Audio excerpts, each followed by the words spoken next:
Lo que nos trae a la presente ocasión es un argumento que trata de demostrar que la idea usual que se tiene de Dios es contradictoria.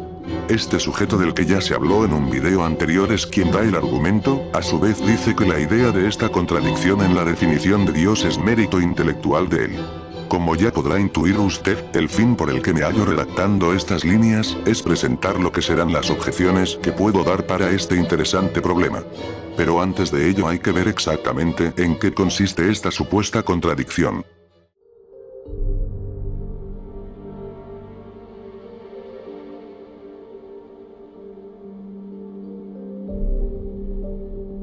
La idea es la siguiente. Sabemos que Dios es perfecto en todos los sentidos y, a su vez, conocemos que es aquel que creó el mundo.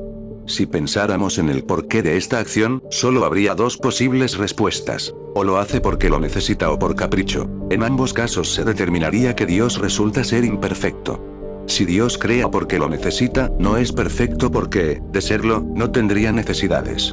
Si decimos que crea por capricho, también diríamos que carece de perfección debido a que, según esta característica, no debería haber ningún tipo de capricho en Dios. Entonces, la creación de Dios implica la imperfección de este último, pero dijimos en primer término que Dios es perfecto. Entonces entraríamos en una contradicción. Ahora, el sujeto aparentemente trata de apelar a la ley de no contradicción. Es decir, que Dios, al ser perfecto y, a la vez, imperfecto, terminaría siendo un absurdo lógico y, de ello, deduciríamos que no existe. Sé que el individuo no dice eso último, ya que no menciona la ley de no contradicción. Sin embargo, sería una implicación inevitable de su argumento, así que lo asumiremos como parte de su idea. Quiero, además, hacer énfasis en una parte de su argumento que es donde se halla la trampa. El ateo normal arguye que Dios solo puede crear por necesidad y capricho, lo que colisionaría con la idea de un Dios perfecto. Esto es una falacia de falsa dicotomía y ya veremos por qué. No obstante, antes de pasar a eso, quiero que se fijen en la palabra capricho. Esta palabra corresponde a algo que se hace por mera arbitrariedad y sin ninguna razón aparente. Dios no puede existir, porque Dios es contradictorio en sí mismo. ¿Por qué? Porque Dios no puede crear, porque aquello que está completo en sí mismo no requiere nada.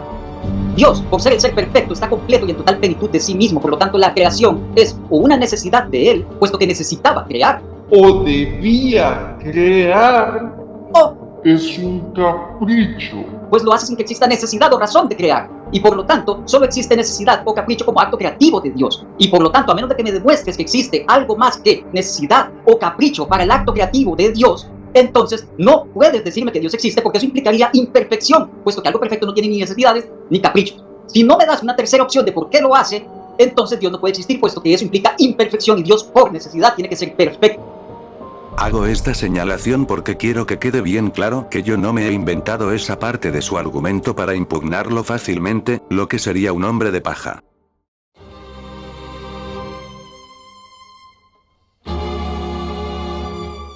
Capricho es algo que se hace por mera arbitrariedad, o sin una razón suficiente que respalde la acción. En la formulación del argumento que exhibe el sujeto, vemos que se usa la palabra capricho. No tienes Sí, que ok.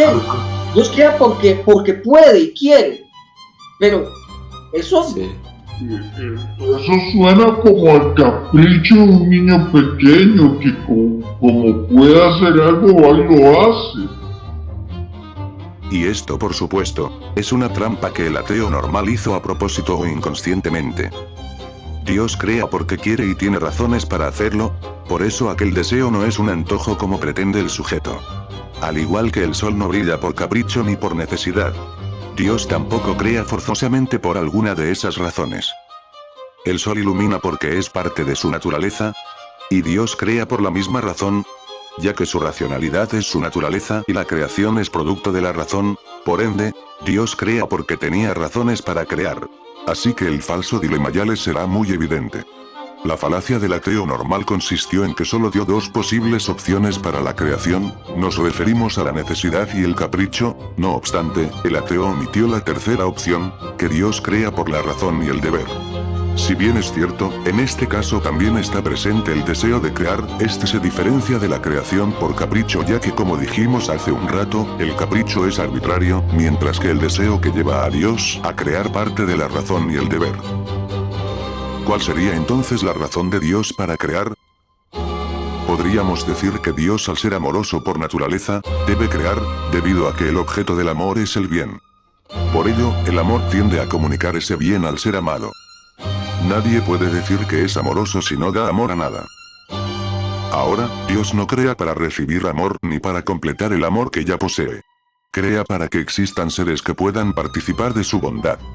Sabemos que el bien tiende a comunicarse, debido a que cuanto más perfecto es un bien, más comunicable es.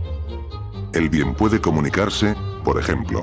El maestro participa del bien del saber, y ese bien se comunica al alumno que adquiere el saber. Un Dios que posee bien infinito, lo comunica dando el bien del ser a la creación. A esto último, el ateo contraataca. ¿Cómo se justifica que un Dios con esas características cree algo? No puede ser por amor, porque mi primera respuesta fue que era por amor. Por amor. Pero no Es puede lo que han ser contestado por amor, muchos cristianos aquí. Pero ¿por amor a qué? No había nada. Solo era Dios. Claro. ¿A quién vas a amar? El individuo sostiene que la creación por amor es un sinsentido, debido a que no habría razón de hacer surgir de la nada a un ser para amarlo, si antes de él no había nada que necesitase ese amor. El error en que incurre esta objeción es que para cumplirse debe suponer que el amor solo funciona y tiene sentido como respuesta a una necesidad anterior que satisfacer. La objeción puede resumirse así: el ser necesita amor, no obstante, mientras no existe no hay necesidad de que reciba amor. Por ende, es un sinsentido crear seres para amarlos, porque jamás hay algo que obligue a amarlos en su inexistencia. Pero el amor, por cómo se interpreta acertadamente, no depende de un sujeto que lo precise, sino de uno que tenga la disposición de amar, y este último vendría a ser Dios en nuestra cuestión filosófica. Sabemos que el amor tiene como fin comunicar el bien y el ser es un bien. El simple hecho de existir es un bien, y es precisamente el bien primero y fundamental de cualquier ser. La pregunta que formula el ateo, ¿por qué crear si no hay nada que necesite amor previamente?, contradice el orden de las cosas invirtiéndolo. Dios no crea para amar, crea porque ama. No había nadie que necesitando de amor clamara a Dios para satisfacer su menester, sucede al revés, el amor que constituye a Dios es lo que posibilita que el sujeto pueda recibirlo. Dios no crea para llenar un vacío.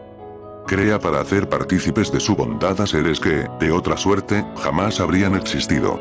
La creación no corresponde a una carencia, corresponde a una sobreabundancia de bien. A esto no falta el que venga a arguir mediante el problema del mal, pero ya le dedicaré otro video a ese tema aparte del que ya tengo. Por el momento quédense con que el mal es privación del bien, no hay mal si no hay bien y siempre tiene que permanecer el bien porque cuando este desaparece, el mal también lo hace. En fin, el mal no es algo tangible ni que exista por sí solo. Prosiguiendo con la objeción, hay un punto que conviene resaltar. El individuo expresa que para Dios, crear por necesidad tenía que tener algún tipo de necesidad o deber. No obstante, el deber de ninguna manera es una necesidad, por lo que expondré a continuación. Un ser perfecto debe hacer lo que la razón dicte, no es que esté obligado a hacer lo correcto, Dios sigue obrando de forma voluntaria, porque de ninguna forma hay una ley superior que impere sobre él. Al contrario, Dios es esa ley superior.